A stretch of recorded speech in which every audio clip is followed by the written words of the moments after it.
Welcome to Paraboloids, areas through surface integrals, or areas via surface integrals. In this video, we will see how to find the surface area of a paraboloid, and we're going to look at two situations. One is a paraboloid that looks something like this. The other is a paraboloid that looks like this. Both cases will set up surface integrals to compute the areas, and we'll find out that the surface integrals get a little bit complicated, and we have to find cross products of vectors, that sort of stuff, norms of cross products of vectors. And to make the mathematics less burdensome, we will, at various points, use SageMath to simplify our burden. I am Ronald Johns. Welcome to this video. We're going to look at two problems involving surface areas of paraboloids. The first problem is this. We'll consider the surface S, which is a set of points with coordinates x, y, z, such that z equals x squared plus y squared. And so that's the equation of this surface. Z is a function of x and y. And we'll graph this for x between -2 and 2 and y between -2 and 2. So if we look at this graph over here, on the x-axis we're going from -2 to 2. On the y-axis we're also going from -2 to 2. And for those values of x and y, basically with those limitations, we plot z equals x of y. So this paraboloid surface is over this little rectangle, a 2x2 rectangle, actually a 4x4 rectangle in the xy plane. So the question then is, how can we approach this problem of finding the surface area? And we'll see that if we look closely at this plotted surface, we can see a grid here more or less. We see that there are families of lines of constant x and y values. And so if you look at this a little bit, it looks like there are lots of little parallelograms in here. So the intersections of these lines break the surface, divide that surface into elements that look very similar to parallelograms. We can approximate those elements areas by using areas of parallelograms. And then if we add up the areas of each small, more or less parallelogram, we can find the total area of the surface, at least approximately. If we let the number of parallelograms go to infinity and the dimensions shrink to 0, we will get the limit of a Riemann sum, which will be a double integral. And this double integral would represent a surface integral over this surface. So that's where we're headed. Now, if we look at this, the equation of this surface, remember, was z equals x squared plus y squared. We're going to look at the same surface in a slightly different situation next. So here's the second problem. Once again, let's consider the surface set of x, y, z, where z equals x squared plus y squared. This is the same equation we saw previously, but now I'm going to look at values of x and y where x squared plus y squared is less than or equal to 4. We might realize that if we put an equal sign here, this would be the equation of a circle in the xy plane. So with this less than or equal here, it's saying that we're looking at x and y in a disk in this xy plane. And in this case, if we look at this surface, slightly different from the previous surface, it looks like this. And this is probably more recognizable as a paraboloid. So once again, we can ask similar questions. How can we approach this problem? And if we think of it in terms of r and theta, more or less polar coordinates instead of x and y, for constant values of r and constant values of theta, various constant values in each case, we can get a grid on this paraboloid. And once again, if you look at the little subregions that are partitioned by this grid, they look like little parallelograms. And so once again, we should be able to approximate the areas of each of these little almost parallelogram type regions, add up the areas of all those regions to get an approximate area of this paraboloid, and in the limit, as the number of parallelogram regions goes to infinity and their dimensions go to 0, this will turn into a limit of a Riemann sum, which once again will be a double integral. The area that we get for this surface will be slightly different from the area we got for the problem 1 surface, just because they involve, well, different surfaces. They both have the equation z equals x squared plus y squared, but the constraints on x and y are different in these two problems, and because of that, we'll get different answers. So let's suppose that here we have three-dimensional space, x, y, and z axes here, and somewhere out in space, it does not have to be horizontal nor vertical, it could be somewhere in between, we have a parallelogram. One of the sides of the parallelogram is the vector A, another side is the vector B, with an angle theta between them. And then we'll make copies of the vector B right here and a copy of the vector A right here, so that we complete this quadrilateral a parallelogram. Let height be the perpendicular distance from this side up here down to this side here, this side over to this side. I drew H starting at this vertex so that we would have a nice triangle here to work with. So let's remember the formula for the area of a parallelogram, any parallelogram.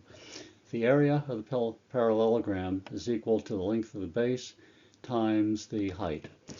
In this picture, we can think of B, the length of this vector B, as being the length of the base, and the perpendicular height here is labeled as h. So the area then is the length of B, the norm of B, times h, the height. Now h is equal to a sine theta by just looking at this right triangle right here. And so basically what we have is the area is the norm of A times the norm of B times the sine of theta. If you remember a little bit of your vector algebra, this quantity right here is just the norm of the cross product of A and B. The area equals the norm of A cross B. We are looking at surfaces embedded in three-dimensional space. These surfaces are two-dimensional. So here we have perhaps a little piece of the surface. Whole surface could be some region out here. And it's in three-dimensional space, and here are x, y, and z axes with the surface up here. We're going to get this surface by looking at a mapping from 2 dimensions into 3 dimensions. So here I have two-dimensional space with u and v axes, and I'm going to have a transformation. X will be a function of u and v, y will be a function of u and v, and z will be a function of u and v. Now, suppose we want to look at a little area, region here. We could think of it as being between the horizontal, in this case, lines, v equals v sub j and v equals v sub j plus 1. V sub j and v sub j plus 1 are just constants. Similarly, we have this curve or line, u equals u sub I, and u equals u sub I plus 1. And so these horizontal lines and vertical lines get mapped by this transformation into curves embedded in this surface. And the points here, by using these functions here to calculate x, y, and z, give us points up here in that surface embedded in three-dimensional space. Now here it looks like u and v are rectangular coordinates, and then these lines or curves that we drew were just lines. But u and v do not have to represent Cartesian coordinates, rectangular coordinates. As we can see later, we'll see later, they could, for instance, be polar coordinates also, or other various types of coordinate systems. Okay, so we saw that we could define a surface parametrically by using two parameters. We called them in general u and v. So we have x, y, and z given in terms of u and v. We can write these three equations as one vector equation with a position vector for a point on that surface. R of uv is x of uv, y of uv, z of uv. This is a vector in three-dimensional space. When we map a small region, rectangular region, from the UV plane into three dimensions as we have here, it will map into, assuming that we have continuity conditions on the derivatives and so forth, it'll map into a region here that looks like a parallelogram. And in this case, if we start at this point right here, which we'll think of as the position vector r at u sub I v sub j, we can find two vectors that kind of go along the two sides of this little subregion here. The length of this one is the partial of r with respect to u at the point u sub I v sub j times the change in u sub I going from here to here. So delta u sub I is actually u sub I plus 1 minus u sub I. Similarly, if we change in the v direction, which in this case I guess is down here the way I've drawn this picture, this length here, actually this vector here, sorry, this is also a vector. This vector here is approximately the partial derivative of the vector function r with respect to v. Once again, at this point, u sub I v sub j, the coordinates in terms of u and v, since r was given in terms of coordinates u and v also, times delta v sub j. So we have two vectors here emanating from this vertex of this region. We'll assume that this is very close to being a parallelogram, and we will use that formula we saw earlier to compute approximately the area of this little subregion by thinking of it as the area of a parallelogram, and that area can be computed by using a cross product. So we have a region down here in the UV plane.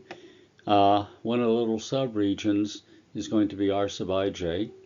We map this region here into a surface in three-dimensional space, embedded in three-dimensional space, and we want to find the surface area of this surface up here, whatever it is. So the surface area is going to be the sum over I and j delta s sub ij. Delta s sub ij is just the area of this little subregion in this surface. So we're adding up the areas of lots of little subregions. And this delta s sub ij is a little bit complicated to find exactly because this surface up here is not necessarily flat. It's not necessarily a two-dimensional plane. So we're going to approximate delta s sub ij by using this mapping going from the UV plane up to here. We'll get the approximate area of this subregion by looking at a parallelogram corresponding to that subregion. And so what it's going to be is the following.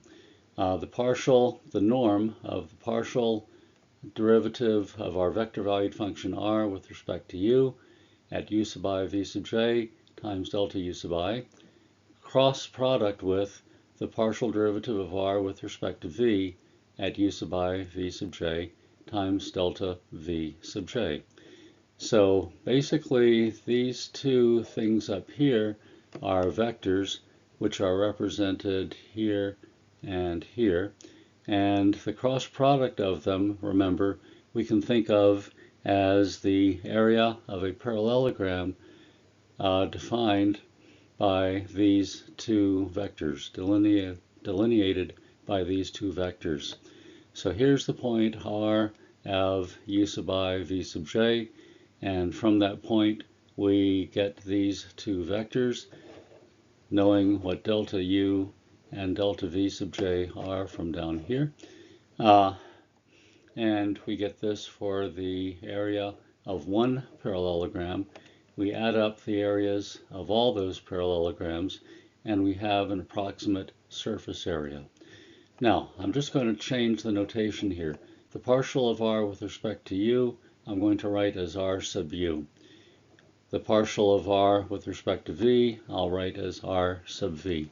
So I'm just using subscripts to denote, to what's the word I'm looking for? To describe which partial derivative I'm looking at.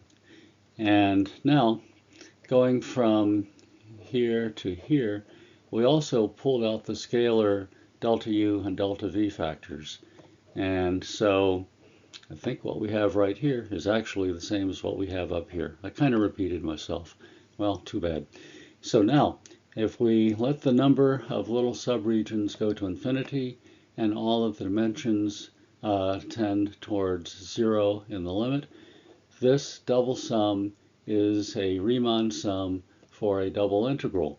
And the double integral is going to be the double integral over whatever region R we have down here. The norm of the cross product of these two vectors, du, dv. We can see from comparing it to what we have up here, that this Riemann sum in the limit will go to this double integral. So here we have the formula for the surface area of this surface, whatever it is up here, which was mapped from a region down here in the UV plane. So now we consider the first problem. We're going to look at the surface S, which is the set of x, y, z coordinates in three-dimensional space, where z equals x squared plus y squared. X is between -2 and 2, y is between -2 and 2. So here's what we'll do. The UV plane that we're going to use is just going to be regular rectangular coordinates. We'll let u be equal to x and let v equal y. And then z will be u squared plus v squared. So the region that we're looking at in 2 dimensions is this 4 by 4 square. The x coordinates go from -2 to 2, that's a length of 4. The y coordinates go from -2 up to 2, that's also a length of 4. So this is a square, each side of length 4. So then we'll let r of uv be u comma v comma u squared plus v squared. This is the same as x, y, and x squared plus y squared using these transformations, letting u be x, y be v, and letting z be u squared plus v squared. So it's a pretty simple transformation in this case. And so the region R down here is just the set of uv, where u and v are both between -2 and 2. And we're going to use this vector valued function r of uv to map this region R onto this region S here, which is this part of a paraboloid that we see here. Okay, so this is just up here, a reiteration of what we just saw. And so the surface area of this thing is going to be the double integral over R. R is that region in the UV plane. The partial derivative of R with respect to U cross the partial derivative of R with respect to V, the norm of that cross product, integrated with respect to U and V over the region R in the UV plane. So if we look at R up here, R of uv is this stuff right up here. What happens if we differentiate R with respect to u? The derivative of u with respect to u is just 1. The derivative of v with respect to u is 0. The derivative of u squared plus v squared with respect to u is just 2u. Now what about the partial derivative of r with respect to v? Differentiate each of these components with respect to v. And the derivative of this one is going to be 0. Partial derivative of this one is going to be 1. The partial derivative of this one is going to be 2v. And so that's 0, 1, 2v. So now we need to calculate the cross product of those. If we look at, excuse me, this over here, we can write this in terms of the unit vectors I, j, and k along the xy, positive x, y, and z axes. R sub u is just I plus 2k. Let's try that again. R sub u is I plus 2 times u times the unit vector k. R sub v is going to be the unit vector j plus 2 times v times k. So if you take the cross product of these, we can say, well, it's I, which is this one right here, cross product with this, which is j plus 2vk. And then we also have plus 2uk from here, cross this vector, j plus 2vk. And now let's remember some properties of cross products. I cross j, for instance, is k. I cross k, for instance, is the vector minus j, and so forth. Remember that the cross product of two vectors is perpendicular to each of those two vectors. And so that tells us that I cross j, being perpendicular to I and j, has to be some multiple of k, and it turns out to be just k. Hopefully you've memorized or seen these types of identities before. And so when we multiply this out, I times j is k, I times 2vk is minus 2vj, and so forth, all the way down. And so the cross product turns out to be 2u minus 2v and 1. So then, to take the norm of this, we're just going to look at the square root of the sum of the squares of these three components. And so the square root of 2u quantity squared plus minus 2v quantity squared plus 1 quantity squared is just the square root of 4u squared plus 4v squared plus 1. So the surface area that we're looking at then is the area, is the integral, double integral over r, and now we'll write it as an integrated integral.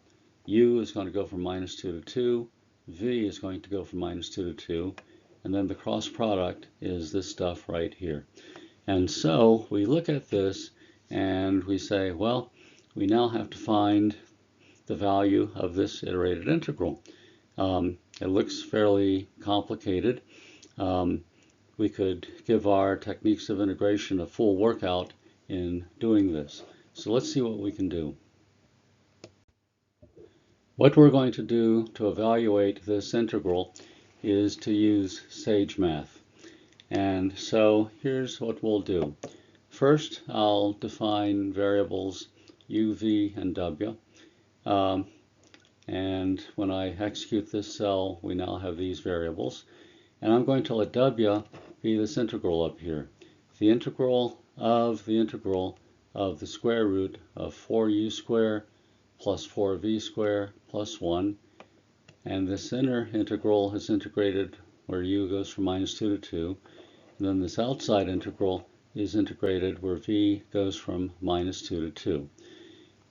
And so we're computing this double integral, storing the result in w. So next thing we'll do is show w, and this is the surface area of this surface right here. And as we can see from this result, evaluating this integral must have been pretty hard, would have been pretty hard if we did it by hand. You can't see the division marks here in these fractions too easily.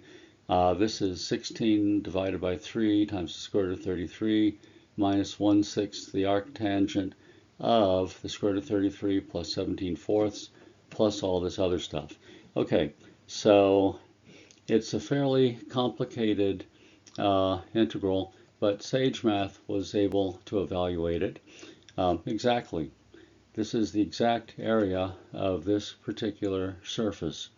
If I want to see what it is numerically, W, which was the surface area, dot N with parentheses, is going to give us the approximate numerical value of W. And if we show that approximate numerical value, it's approximately 52.0182 blah blah blah blah blah blah blah. Shouldn't say that in a video, should I? But I did. So that tells us what the exact and approximate numerical surface area of this graph is, which happens to be part of a paraboloid. So now we consider the second problem. The surface that we're looking at in this case is the set of points with coordinates x, y, z, such that z equals x squared plus y squared again. But this time, x squared plus y squared is less than or equal to 4 is our constraint on x and y. X squared plus y squared equals 4 we recognize as a circle of radius 2. And so what we're doing is we're constructing this paraboloid surface above a circle down here in the xy plane of radius 2 centered at the origin. So to handle this one, let's use cylindrical coordinates. We can rewrite this surface as the following way. It's a set of points x with coordinates x, y, and z in rectangular coordinates, where x equals r cosine theta, y equals r sine theta, and z equals r squared. Notice that x squared plus y squared is r squared, where r will go from 0 to 2, and theta will go from 0 to 2 pi. So r will go from 0 out to 2 each time, and theta will go around completely, 2 pi radians. So here's the situation in terms of our mapping. Here's S, once again written in polar coordinates. So in this case, in our two-dimensional plane, U and V are basically going to be polar coordinates. Right here is a circle of radius 2. Here is theta equals 0, theta equals pi over 8, theta equals pi over 4, and so forth. We could go all the way around to get to theta equals 2 pi when we're here. And what happens is we see that there are little subregions in here, and these subregions map into subregions of the surface, and most of them right now look pretty much like parallelograms, don't they? So we're in a pretty good setting, except now over here we're using different coordinates for U and V. So let's let U be the polar coordinate r, let V be theta, and then Z, which we saw was r squared, and if U is r, that means that Z is U squared. So r of uv, this vector valued function, is going to be, in terms of x, y, and z, it's going to be r cosine theta, r sine theta, r squared, which in terms of u and v, making this simple substitution up here, is just u cosine v, u sine v, u squared. So that maps the region r in the plane onto this surface S. And so the surface area then is the integral over the region R in the UV plane of this cross product of partial derivatives, the norm of it, du dv. Okay, so once again, we need to find the partial derivatives of r with respect to u and r with respect to v. If we look up here, ruv is this stuff. It's easy. Let's look at the partial of r with respect to u. If I differentiate this component with respect to u, we just get cosine of v. If we differentiate the second component with respect to u, we just get sine v. If we differentiate u squared with respect to u, we just get 2u. Similarly, by differentiating r with respect to v, differentiating each of these three components with respect to v, we get that r sub v is minus u sine v, u cosine v, 0. The cross product turns out to be this. And we'll see this in a minute by using SageMath to do that calculation for us. And then the norm of this cross product turns out to be 4 times u to the fourth plus u squared. And so the surface area then is the integral where theta goes from 0 to 2 pi and where r went from 0 to 2. But remember, those are now called u and v. 4 square root of 4u to the fourth plus u squared du dv. So u was basically radius r, and v was theta. We really didn't have to introduce u and v here. We could have just stuck with r and theta and had an integral with respect to r and theta here. But I decided to do it this way so that it would conform more to what we saw earlier. So here are the SageMath essentials, I guess we can say. Here's the vector, the derivative of r with respect to u. U equals vector, and then inside parentheses we have a list with cosine v, sine v, and 2 times u. Similarly, we define the partial of r with respect to v to be the vector that we found by hand calculation. So now, let's let w be the cross product of those. So here's how we do it. We'll take one of the vectors ru and we'll apply a function, a member function to ru. So ru dot cross product with the vector rv, and then we'll show what that vector is, that cross product is, and we'll simplify it as far as possible in SageMath. And when we do it, we get that the cross product of r sub u and r sub v is minus 2u squared cosine v, minus 2u squared sine v, and u. So the next thing we need to do is to find the norm of this. We're finding the norm of the cross product, and hopefully it'll turn out to be this integrand that we see up here. So we'll take the norm of that cross product, w, and we'll simplify it as full as possible using SageMath as fully as possible. And it turns out to be the square root of 4 times u to the fourth plus u squared, which is what we said it would turn out to be. Now the next thing we need to do is to find the area by evaluating this integral.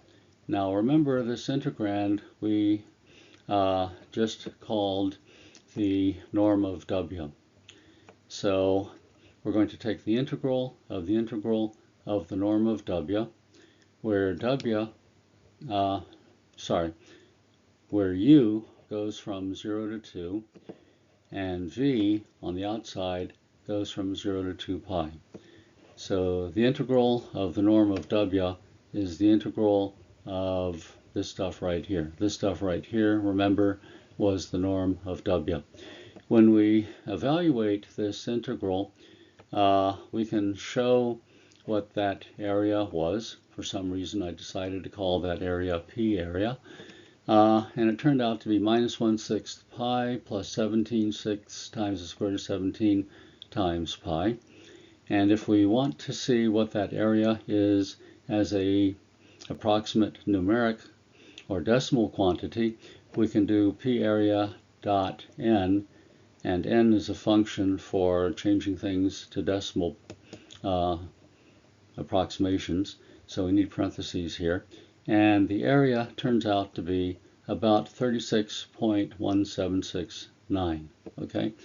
And so the surface area of this thing turned out to be about 36.177. So let's think about what we have seen. We learned how to find surface areas of paraboloids, and the portion of the paraboloid that we were finding the surface area of determined how we approached the problem. In the first problem, we mapped from the XY plane into basically 3 space, and using rectangular coordinates in both cases.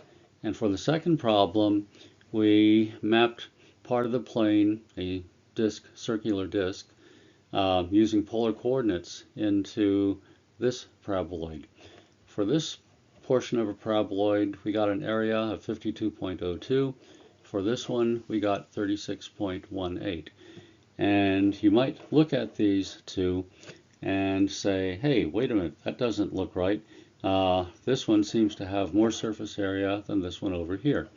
Well, in a way, this is kind of, I guess you could say, lying with graphics.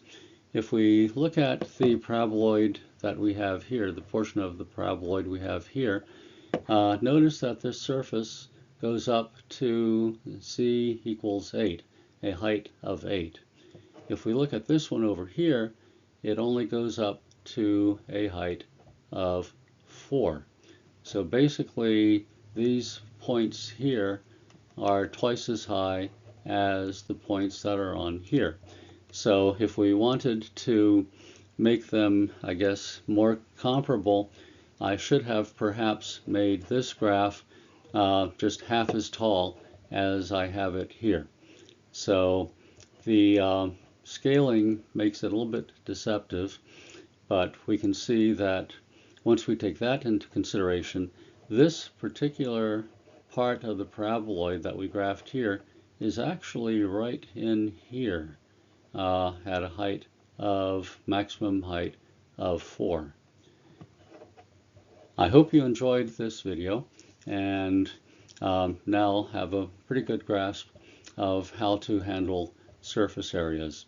The next thing that we'll look at, I suspect, are surface integrals in general and how they can be applied to some problems. Thank you for watching. Have a good day. Here we have a representation of both plots of the paraboloid. In pink, we have the plot that we had using rectangular coordinates, and in dark blue, we have the part of the paraboloid that we plotted using cylindrical coordinates. And we saw that the part plotted in rectangular coordinates had a larger area than the part that was plotted in cylindrical coordinates. And we can move this around. We can see how that blue paraboloid, the part of the paraboloid in blue, is entirely enclosed in the pink part of the paraboloid. And so from this, we can see that the area of the region plotted in pink is larger than the region plotted in blue.